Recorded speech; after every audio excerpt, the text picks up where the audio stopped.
Hey guys, just want to show you kind of a little bit what it's like driving in the Philippines, the infrastructure, how difficult it can be at times. So here we go. Coming out of my driveway, already I got a problem. I'm gonna have to back up because there's a tricycle in the way.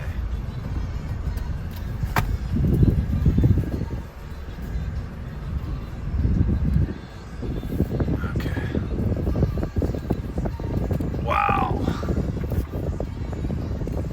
Okay. I'm going to my brother-in-law's house, so as you can see, the road's kind of narrow.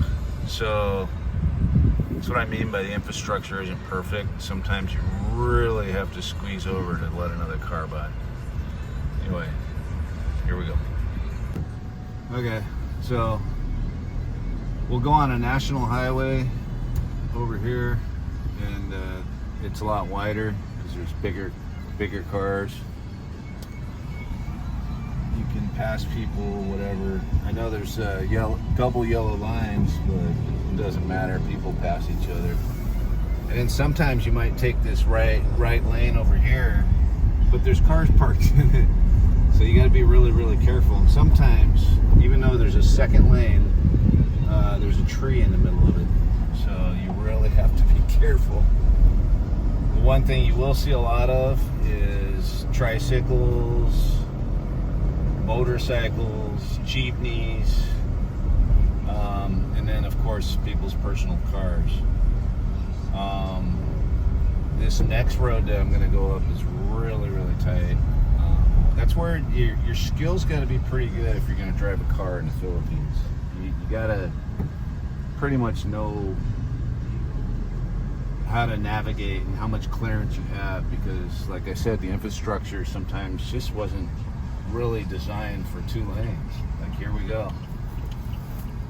Here you go, 2 lanes. But it gets really difficult when a car comes. Hopefully a car doesn't come. Now here's some people already walking on the street. There's no sidewalk, so it's kind of like you better be careful. And a lot of people honk their horn, do whatever. Pretty much everybody knows it's just a courtesy when you honk your horn, but let people know that you're coming by. So here again, if there were 2 vehicles here, you'd have to probably stand by and let somebody else go through. And this is a really bad area because over here there's a basketball court, which you have basketball they love playing in the Philippines. It really gets packed over here, so sometimes it's really, I don't know, you got to be cautious going through here, period. And then here we go again. Right up here is another national highway, right? So it's only 2 lanes.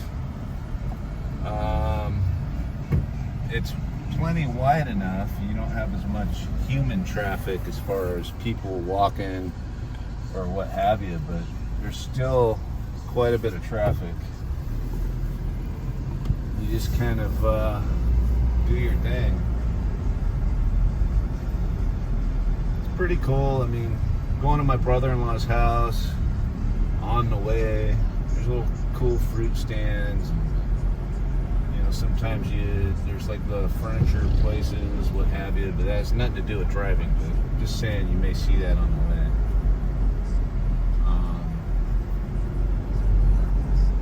And then sometimes there's construction. There's construction and there's nobody like guiding you through, right? You just kind of go at your own risk, I guess, you know. Like here's some construction stuff here, right? But they could literally have a backhoe on the side of the road backing up into your lane, and there's nobody there to stop you. So you gotta be really cautious. There's a fruit stand there.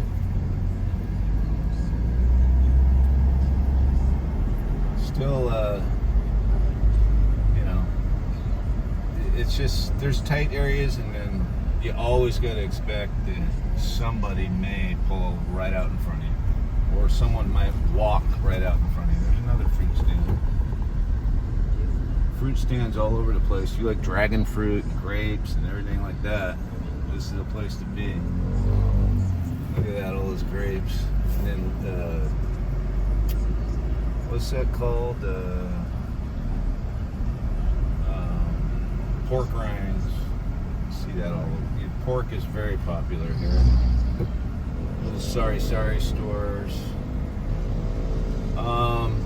There are people that just kind of built their house on the side of the road. It's not really their property, but they're living there. Some people call them squatters, but I call them desperate people that have an opportunity. They're going to seize that opportunity and build something. They don't really care what you think or what I think. They have to survive.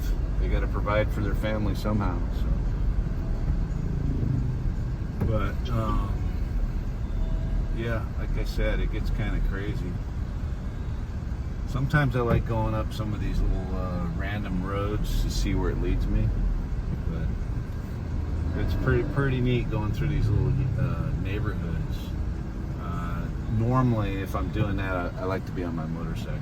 Like here's this place right up here. I think my wife's brother lives up there.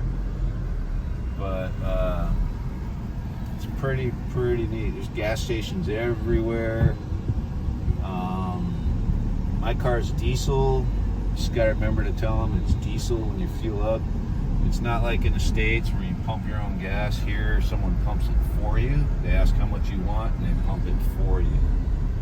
So I'd never even noticed if you could use your credit card or not for gas.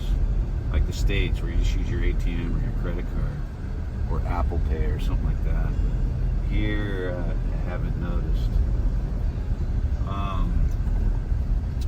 Most people that drive finance their vehicle and they pay a really high rate. It's crazy. They make a ton of money on finance rates for cars and motorcycles here. Some of the road construction I was telling you about. It's good, they're widening it, but you know, it's just like I said, nobody's out here babysitting when things are going on. You just got to make your own little decision. And then like here's a little fork in the road. All kinds of weird things happen here. So one side you got traffic coming in, it's a 2-lane. This jeepney ahead of us, he wants to get over. And of course he's going to go right in front of us. Those are the things you got to be careful of. So, I mean, but that's the feeling. Once you drive a handful of times, you kind of know what to expect. And, you know, most things are kind of normal once you're used to it. But even when you're used to it, it's just, you know, when you think something else couldn't happen, it happens, right? A motorcycle will do the most daring move you've ever seen in your life. It's just why. But surprisingly, I don't see a lot of accidents. I do not see a lot of accidents. I've seen a couple here and there, usually motorcycles. But it's weird. There's just not a lot of accidents. Now, accidents aside, when we're traveling, there's toll roads. There's toll roads all over the Philippines, and that's like our freeways in America. And the toll roads are just like freeways. You're gonna get somewhere quick on the toll roads, and it's really not that much. It's a couple hundred pesos here and there, which is essentially $3-4. But it sure saves you a lot of time. If you're not taking the toll roads, you're going through little cities like what the street I'm on right now, and it takes forever. You see a lot of interesting things, but it takes a long time. You gotta hunker down and be ready. And the first bit of traveling my wife and I did, we didn't take toll roads because we were unfamiliar on how you even do it. And I used the Waze app here, and it never put me on toll roads.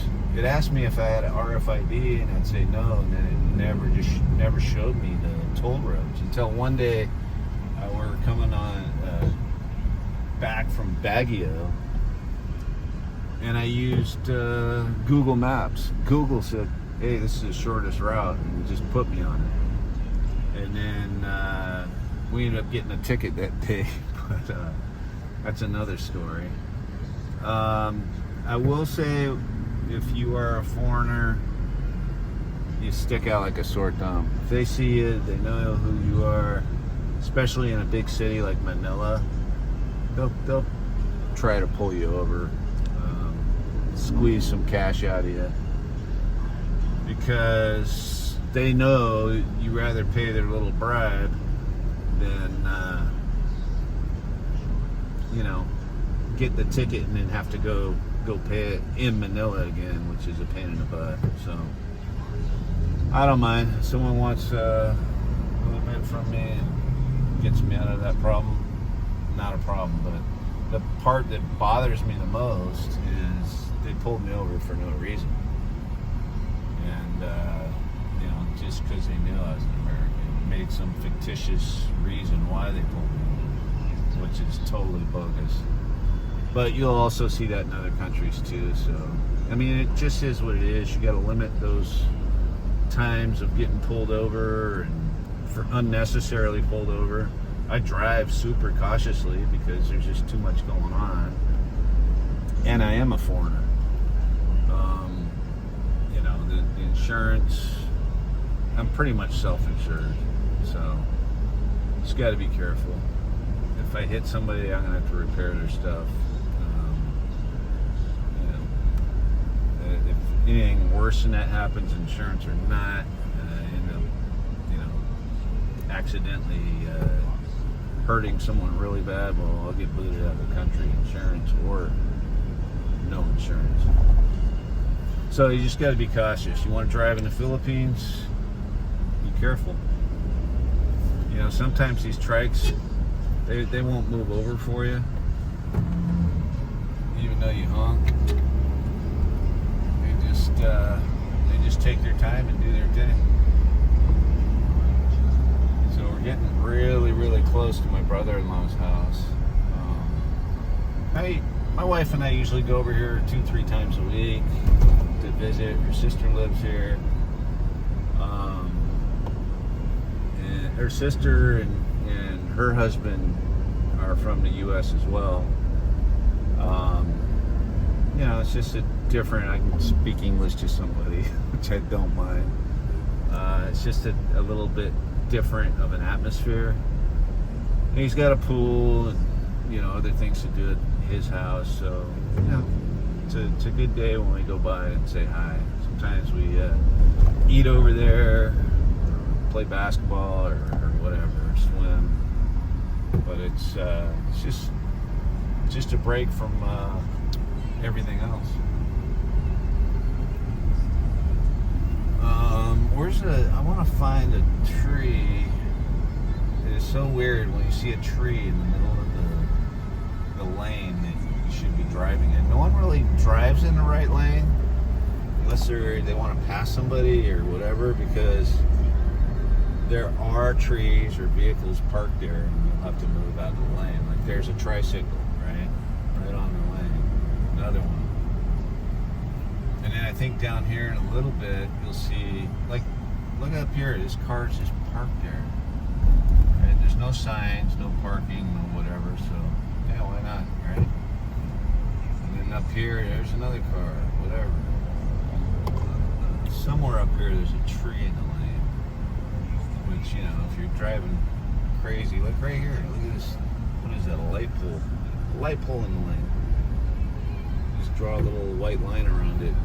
That's the safety code. Now we're going to turn on a little side street. Sometimes there's trikes here or whatever. It's hard to turn in here, but looks like we can do it today. This is the street my brother-in-law lives on.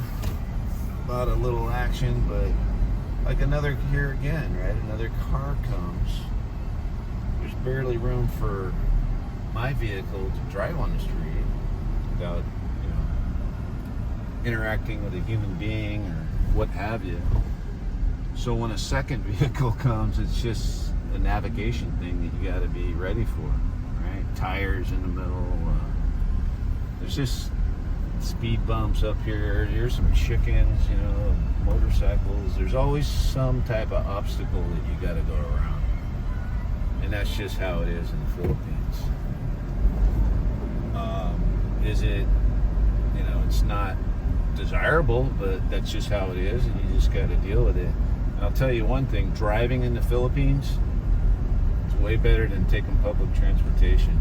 Yeah, it's a headache and frustrating at times, and it can be a risk, but driving in the Philippines is an experience, and saves you a lot of time if you have your own vehicle or motorcycle.